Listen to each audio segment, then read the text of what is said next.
बिस्मिल्लाहिर्रहमानिर्रहीम। क्या आप जानते हैं कि दही का पानी रोज़ाना पीना आपकी सेहत को बदल सकता है? जी हाँ, ये हाजमे को मजबूत बनाता है। दही के पानी में प्रोबायोटिक्स होते हैं जो पेट की जो सूजन है, गैस है, उसको कम करते हैं।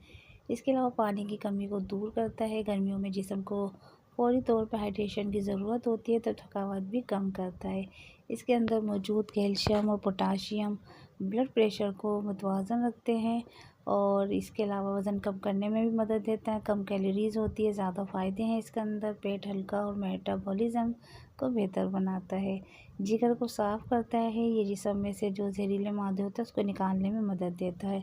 तो अगर रोज़ाना गर्मियों में आप 1 गिलास दही का पानी पीते हैं तो आप यकीन करें मुकम्मल तौर पे आप सेहतयाब हो सकते हैं, क्योंकि गर्मियों में अक्सर पेट ख़राब हो जाते हैं, तो उसके लिए तो ये बेहतरीन है। तो मज़ीद ऐसे हेल्पफुल टिप्स हासिल करने के लिए मेरे चैनल नयनतारा हेल्थ को सब्सक्राइब करना हर किसी ना भूलें। मिलता है नेक्स्ट वीडियो में। उस वक्त तक के लिए तो मुझे इजाज़त। अल्लाह हाफिज़।